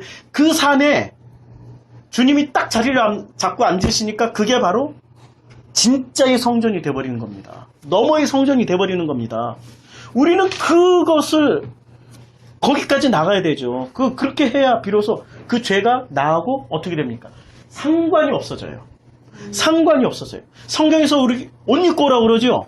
예수님은 옷 입고 오라는 거죠. 그 옷이 무엇을 상징하고 있습니까? 그 옷은 예수님의 말씀, 진리의 말씀을 가지고 오라는 건 얘기입니다. 말씀이 있으면은 뭡니까? 12제자, 12아들이 되는 겁니다. 말씀이 없으면 누가 되죠? 다 이방인입니다. 다 이방인이 돼가지고 하나님은 애누리 없어요. 칼이세요. 그분이 공이시고 그분이 정이시고 그분이 전부이시기 때문에 그 말씀 가져온 사람만 하나님은 받아들이고 말씀 안 가져온 사람들은 전부 다 어둠 속으로 쫓아버립니다. 그 어둠이 뭐죠? 슬피 울며 이를 가는 장. 왜 슬피 울며 이를 갑니까? 예, 내가 이제까지 알았던 그 말씀이 진리인 줄 알았는데 다 가짜였네? 라는 거죠. 내가 알았던 그 말씀을 가지고 되새김질하는 거죠. 끊임없이. 이게 진리가 아니었구나. 되새김질할 때 자기가 알았던 그 성경 말씀들을 가지고 되새김질할 때 어떤 마음인지 한번 상상을 해보세요. 얼마나 비참하고 얼마나 진짜 고통스럽겠습니까? 이것도 진리가 아니었네. 이것도 진리가 아니었네. 이거 참 무시무시한 겁니다. 그거는 그 자체가 차라리 죽었으면 좋겠다. 내가 이제까지 살면서 해왔던 그 모든 행위가 다 가짜였네. 그거 계속 곱씹어봐요. 영원히 곱씹어요. 영원히. 말씀이 제가 똑같은 말씀을 계속하는 것처럼 들리죠. 그렇죠. 아니 핵심은 똑같아요. 그런데 그때 조금씩 이렇게 달라지고 있어요. 그런데 그 달라지는 말씀들을 이게 단계별로 성령께서 깨닫게 해주셔서 그때. 그래서 우리가 처음 만났을 때에 이 말씀을 받아들이던 그 수준과 지금 우리가 이 정도 상황에서 말씀을 받아들이던 그 수준을 과거의 나와 지금의 나를 비교해보면 너무 달라졌죠. 그렇죠? 이게 어떻게 이게 가능한 겁니까? 주님이 하시는 겁니다. 그 성령님이 하시는 겁니다. 어떻게 그 하말티아를 통해서 아이테오 하니까 파라푸토마 했던 그 말씀들이 이제는 길이요 진리요 생명이신 그 예수 그리스도 안에 떨어져서 그분을 통해서 듣게 되는 거지요. 그분이 누구죠? 성령님 그리스도의 영. 그분을 통해서 듣게 됩니다. 그래서 우리가 이제 또 이제 우리는 하말티아를 통해서 파라푸토마가 뭐가 이제 잘못된지를 알았죠. 이제 말씀을 제대로 들었어요. 근데 그렇게 못 듣는 사람들은 전부 다 하말티아의 죄를 통하여서 파라푸토마 옆에다만 씨를 뿌리고 있습니다. 계속 진리신 예수 그리스도를 통해 그분에게 씨를 안 뿌리고 옆에다만 씨를 뿌리고 있습니다. 파라푸토마. 그 다음에 나오는 죄가 무슨 죄냐면 오펠레이마입니다. 오펠레이마.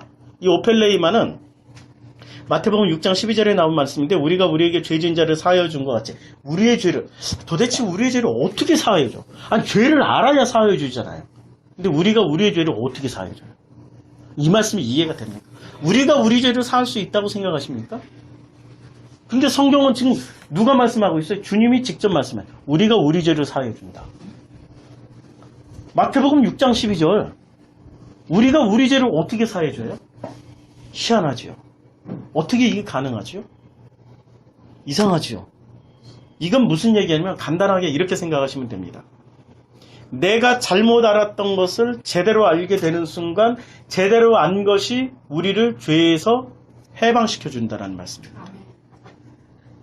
그래서 말씀은 들음에서 나고 들음은 그리스도의 말씀이다. 믿음은 말씀에서 나고 그 말씀은 그리스도의 말씀이라고 로마서 10장 19절에 말씀하고 있지 않습니까?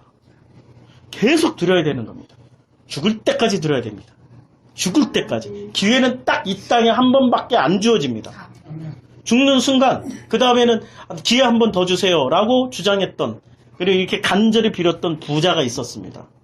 나사로는 아브라함 품에 있었고 이 부자는 기회를 한 번만 더 주세요. 나는 이제 드디어 알았습니다. 죽으면 다 알게 돼요. 죽는 순간 다 알게 돼. 이 땅에서 몰라. 죽는 순간 다. 그때 가서 얼굴과 얼굴을 맞대고 보듯이 알게 돼. 그러나 그 진리를 알게 되는 사람은 지금 이 땅에서도 얼굴과 얼굴을 맞대고 보듯이 알게 돼요.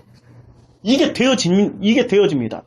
근데 그것을 알게 되는 이 사람, 이 호펠레이만은 우리가 우리에게 죄 지은 자를 사해 준 것 같이 이 과정이 죄가 뭔지를 알게 되면 드디어 용서가 나로부터 이루어집니다.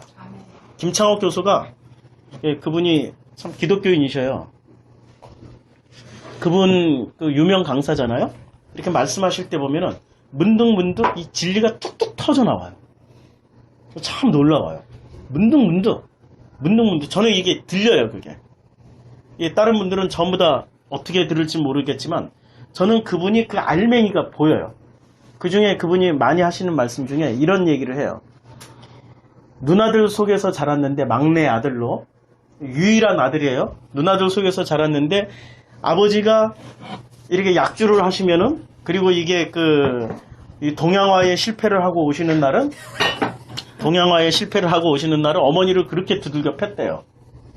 무슨 이유에서인지 두들겨 팰 때 그 어머니와 함께 누나들은 같이 맞았대요. 그런데 그 모습을 보면서 이 김창옥 교수는 막내였고 어렸고 그것이 멀리서 항상 바라보기만 했다라는 거죠. 그런데 이 누나들은 성장하고 나서 이 누나들은 당당하게 그 어떤 무슨 거리낌도 없이 잘 성장했고, 자기는 늘 성장해서 어른이 되면 될수록 이상하게 그 마음에 어떤 죄의식 같은 게 있었다는 거죠. 그때 나도 맞았어야 되는데, 그때 나도 맞았어야 되는데. 그리고 누나들하고 가족끼리 모이면 누나들이 항상 그 얘기를 한대요. 막 항상 꿈밤 주면서 다 성장한 어른인데도 너는 나빠. 우리는 같이 맞아줬잖아. 우리는 엄마 고난에 동참했잖아. 너는 나빠 했는데, 김창욱 교수가 늘 그런 피해의식 때문에 성인 아이라고 성인 아이로 살았다라는 거예요. 근데 어느 날 자기가 깨달았다는 거죠. 자기가 자기 변명을 한번 해봤대요. 나는 그때 어렸어. 어떻게 할 수가 없었어. 그리고 누나들은 성장을 했고 누나들은 그럴 힘이 있었어. 나는 그때 내 수준에선 그것이 최선이었어. 그렇게 할 수밖에 없었어. 자기 변명을 한번 하고 났더니 마음이 편해지더라는 거예요. 그 죄의식에서 벗어나기 시작한 거야. 죄의식에서 벗어나가지고 이게 바로 평안이구나 느끼기 시작한 거예요. 그 죄의식에서 묶어놓은 게 무엇이 묶어놨습니까? 하말티아. 그리고 끊임없이 누나들의 파라피토 정지하고 있는 거야. 길가에다 뿌려놓고. 오펠레이마는 뭡니까? 오펠레이마는 바로 우리는 그 진리를 알 수 없습니다. 그런데 그 누나들처럼 오펠레이마 끊임없이 내가 옳으니까 주장하는 거야. 너는 이거 반드시 보상해야 돼. 엄마한테 너 잘해야 돼. 엄마 여행 보내주고 엄마한테 몽땅 다 잘해야 돼. 아무리 한다고 해도 그것이 해결이 됩니까? 절대 해결 안 됩니다. 오펠레이마는 그런 열심입니다. 누나들의 열심. 이게 오펠레이마입니다. 우리는 교회에 가서 끊임없이 오펠레이마로 정죄를 당하고 있습니다. 목사님들이 해, 섬겨, 드려, 열심히 지켜. 이게 전부 무슨 말이죠? 오펠레이마. 이것을 성경에서 뭐라고 얘기합니까? 그렇게 말하고 있는 그 사람을 죄라고 얘기합니다. 그걸 받아들이고 있는 그 사람도 죄라고 얘기합니다. 오펠레이마. 죄는 뭐죠? 죄는 하나님의 말씀을 우리가 못 알아듣는 게 죄입니다. 하나님의 말씀을 제대로 알아듣기 시작하면 그 사람을 하나님은 죄인이라고 합니까? 의인이라고 합니까? 의인이라고 합니다. 확신 있게 말씀하셔야 돼요. 하나님의 말씀이 제대로 들려지는 순간부터 우리는 죄인이 아니라 의인이 되는 겁니다. 하나님 앞에 섰을 때 그런 사람을 하나님은 뭐라고 받아들입니까? 내 아들 예수가 왔구나 하고 끌어안아 주십니다. 그렇게 알아듣기 시작한 사람들은 하나님 앞에 섰을 때 더 이상 죄인으로 서는 게 아니라 하나님의 아들로 섭니다. 그래서 아들을 선택해서 12명을 선택해서 지금 앞에다 앉혀놓고 그 말씀을 하시는 거죠. 이게 오늘 성경 본문 말씀입니다. 그런데 주님은 말씀하실 때 전부 다 뭐로 말씀하시죠? 비유로 말씀하시죠. 이 오펠레이마가 왜 어렵냐면 이 비유를 가지고 말씀하셨기 때문에 사람들이 전부 다 오해를 해가지고 하말티아 죄를 짓고 그것을 또 자기가 해석한 것을 가지고 열심을 내가지고 가르치는 그런 일을 하고, 그리고 오펠레이아는 그 의지를 가지고 살아가는 겁니다. 그 의지를 가지고 난 죽어도 나는 예수 배신 안 하고 죽을 거야. 난 죽어도 나는 예수 배신 안 하고 죽을 거야. 이게 오펠레이마예요. 죽어도. 그래서 이 오펠레이마가 심한 사람들은 이슬람 들어오는 거 뭐 막아야 된다, 뭐 해야 된다, 이런 거 그냥 거품 물고, 복음의 본질은 뒷전이에요. 복음의 본질은 뒷전이고 전투하는데 모든 에너지를 다 써요. 전투하는데 무슨 여호와 증인도 막아야 된다, 뭐 어디도 모든 이단 다 두드려 막았는데, 심지어는 하나 더 해가지고 뭐 게이 동성애 들어오는 것도 막아야 된다. 이 전부 다 오펠레이마라니까. 세상은 그리로 가요. 반드시 그리로 가게 돼 있어요. 세상은 반드시 그 길로 가 있어요. 가게 돼 있어요. 가게 돼 있어. 거기서 멋지게 구원투수로 등장하시는 분들이 바로 종교를 통합하자 하시는 분들이 이제 멋지게 구원투수로 등장해가지고 뭐 이렇게 될 수도 있죠. 세상은 그 길로 가게 돼 있어요. 거기에 에너지 쏟지 마시고 정말로 어디에 에너지를 쏟아야 됩니까?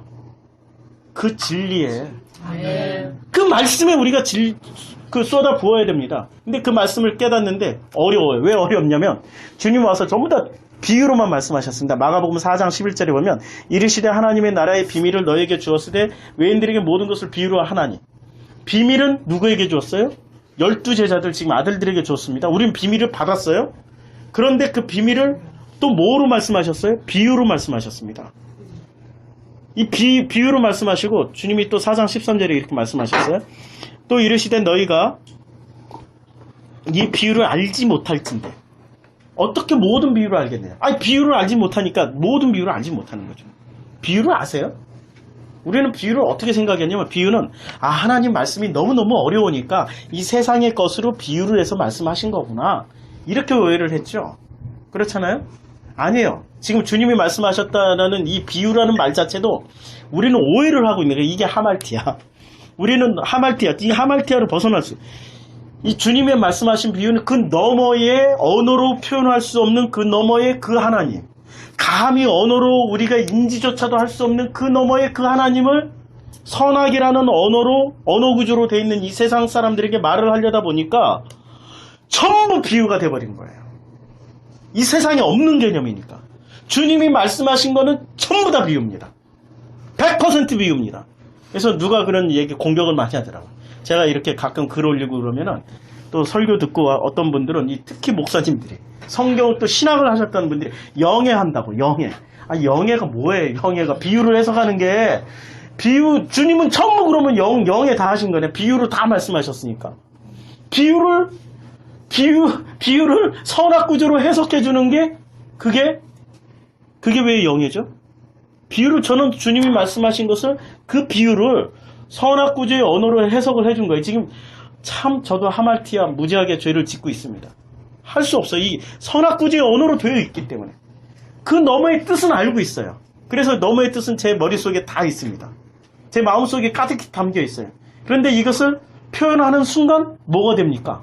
하말티아, 죄가 되기 때문에 진짜로 말하고 싶지 않아요. 어떨 때는 진리를 말할 때는 어떻게 얘기하고 싶냐면, 이제 이 듣는 분들은 모르지만 이 앉아 계신 분들은 알 거예요. 제가 이렇게 얘기합니다. 진짜 진리는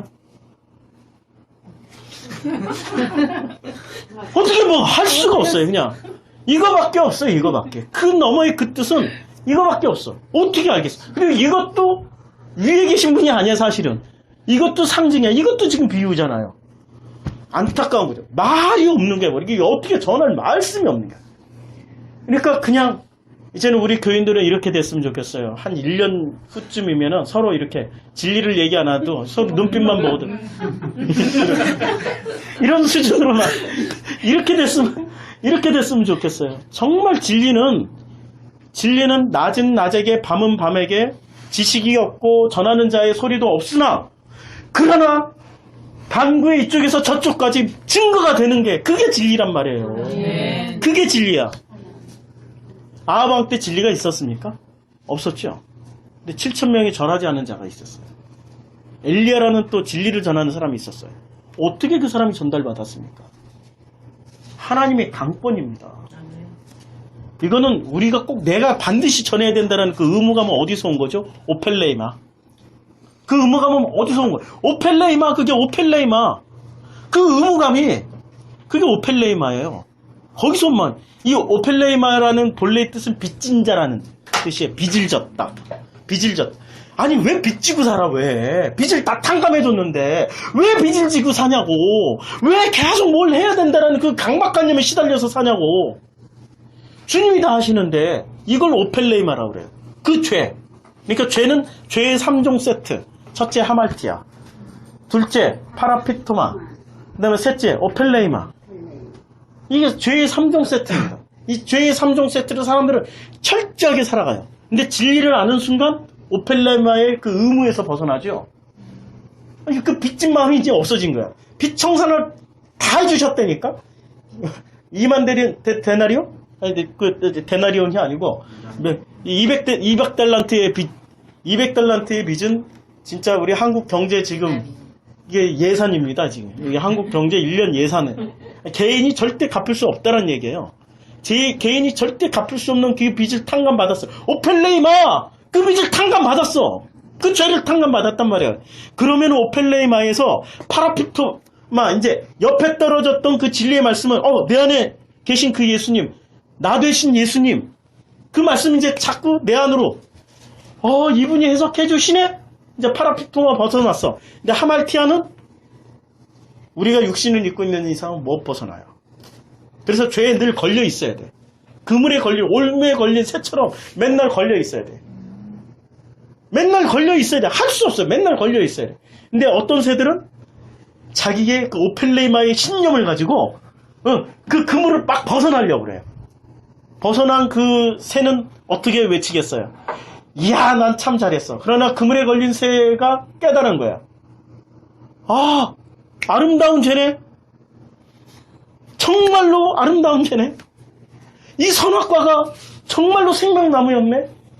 이 율법이 나를 자유케 했네. 이 성전을 통하여서 내가 드디어 진리를 알았네. 이걸 알게 된단 말이에요. 죄와 죄 아닌 거는 이제는 이해가 되시죠? 그래서 이 모든 것을 비유로 말씀하셨고, 자, 이제 비유가, 그래서 예수께서 이러한 많은 비유로 그들이 알아들을 수 있는 대로 말씀을 가르치시고 가셨어요. 알아들을 수 있는 대로 가르쳤는데 하나도 못 알아들었어요. 이제 문제는 비극은 여기서 시작돼. 왜 하나도 못 알아들었을까요? 왜 하나도 못 알아들었을까요? 이 말씀 자체가 하말티아니까. 그 너머의 그 뜻, 이건데 이게 언어가 되는 순간 하말티아가 돼버렸으니까 하나도 못 알아듣는 거예요. 알아듣게 하기 위해서 주님은 어떻게 하셨어요? 그래서 우리 안에 성전을 지어주시고 그 성전에서 내주하시는 그 성령님께서 끊임없이 깨달음을 주시는 거예요. 근데 깨달음이 오는데도 불구하고 깨달음을 사람들은 어떻게 해요? 저같이 신학 공부하면서 그 깨달음을 주셨는데 신학 공부하면서 이거는 아니야, 이건 신학적으로 틀려, 이거는 신학적으로 안 맞아 하면서 버리게 되는 거예요. 그걸 누가 가르쳐요? 그렇게 파라피토마로 누가 가르치고 있습니까? 종교가. 학문이라는 또 이름의 신학이. 그러면 신학 공부를 하지 말아야 됩니까? 하시라니까. 반드시 해야 돼요, 반드시. 이게 하말티아야. 어쩔 수 없어. 하말티아기 때문에 해야 돼요. 제가 무슨 말을 하셨는지 알죠? 이게 마음으로 성령께서 깨닫게 해주시죠, 지금. 이게 깨닫게 되는 사람이 그야말로 그분이 바로 예수님이 말씀하시는 그 자리에 앉아있는 12명의 제자들 12아들의 한 사람이라는 거죠. 이거 지금 깨닫고 있는 사람들이 누구냐? 지금 주님의 말씀을 듣고 있는 그 산에서 그 말씀을 듣고 있는 그 주인공들이라는 겁니다. 얼마나 감사한 일이에요. 그 사람이 딴 사람이 아니에요. 베드로고 이 사람이 야고보고 요한이고 그 사람이 아니라 그 베드로가 나였네. 그 요한이 나였네. 그 사람이 바로 나였네. 내가 아무 자격이 없는데 어떻게 내 안에 그 성령을 부어주셔서 이 말씀을 깨닫게 해주실까? 얼마나 이게 감사한 일입니까? 이게 얼마나 감사한 일입니까? 정말 놀랄만한 일 아닙니까? 주님이 그렇게 말씀을 해주시고 계시잖아요. 그것을 말씀으로 섬긴다라고 말씀하고 있습니다. 섬겨주신다. 누가 섬겨주시고 있습니까?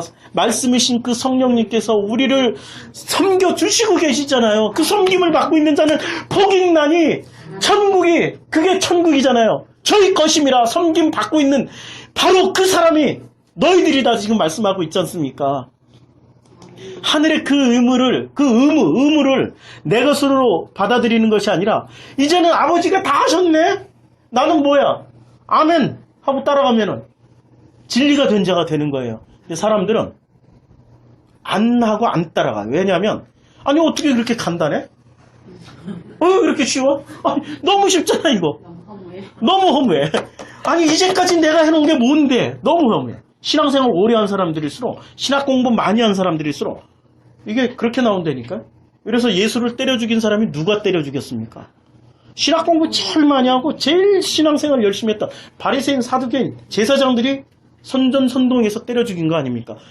그 사람이 누구예요? 끊임없이 나에게 하말티아라고 말을 해주고 있는, 그리고 파라피토마 끊임없이 옆에 떨어뜨리고 오펠레이마 끊임없이 그 빚진 자의 마음으로 열심을 해야 돼, 열심을 내야 돼. 그 사람들이지 않습니까? 놀랍습니다. 우리 벗어날 수 있다라는 것 자체가 올무에서 벗어났네, 뭐 해방되었네, 우리 복음성가 그거 있지 않습니까? 진리가 우리를 뭐 자유케 했네, 이런 마음으로 우리 복음성가 부르면 참 좋을 것 같아요. 자, 그래서 이 진리의 자리에 놓지 못하고, 그리고 진리 옆에 서가지고 진리라고 착각하는 거, 이게 파라피토마. 그리고 그 진리 옆에서 열심을 내려고 하는 이 빚진 자의 마음으로 열심을 내고 열심을 뭔가를 하고 있는 그 열심이 오펠레이마. 이것으로부터 다 자유케 되는 거. 그래서 주님이 요한복음 8장 32절에서 이렇게 말씀하고 있지 않습니까? 진리를 알지니 진리가 너희를 자유케 하리라. 비로소 진리 안에서 자유케 되는 겁니다. 땅의 것으로 받아도 이거 주님이 하실 거야 하고 넘겨버리시면 되는 겁니다. 근데 땅의 것으로 받으면 반드시 자기가 하려고 그래요. 하늘의 것으로 받으면 주님이 하셨네 하고 그냥 그 자리에서 주님이 하셨네, 아나바이노 올라가서 주저앉아버리면 되는 겁니다. 그런데 하늘의 것으로 받고 또 자기가 열심히 하는 것은 자기 열심이죠. 그래서 땅의 것으로 받으면 주님 알아서 해주세요 하고 넘겨버리고, 하늘의 것으로 받으면 주님이 다 하셨네요, 이래버리는 게 그게 바로 진리입니다. 그래서 율법에서 하라, 하지 마라, 이 계명을 이렇게 해석하시면 됩니다. 하라는 주님이 다 하셨네, 하지 말라는 것은 나는 못하니까 주님이 십자가에서 다 이루셨네, 완성하셨네. 이게 율법의 완성입니다. 그것을 한마디로 하면은 주님의 그 사랑입니다. 그 사랑 너무 감사하지 않습니까? 그래서 그 사랑으로 주님은 말씀하십니다. 너희 하나님 여호와가 너희 안에 계신, 오늘 요 구절 여기 있지 않습니까? 이거 좀 다 보시죠. 너희 하나님 여호와가 너희 가운데 계시니 그는 구원을 베푸실 전능자시라. 그가 너로 인하여 기쁨을 이기지 못하시며 너를 잠잠히 사랑하시며 즐거이 부르며 기뻐하시리라. 이게 스바냐 3장 17절 그 말씀 아닙니까? 우리 여호와 하나님이 우리 안에 계셔서 얼마나 기뻐하시는지, 그 진리 안에서 해방돼서 정말 하라는 거 주님이 하셨네, 하지 말라는 거 주님이 다 이루어 놓으셨네, 그 고백만 하시면 주님이 하십니다. 주님이 기뻐하십니다. 우리 찬송 부르고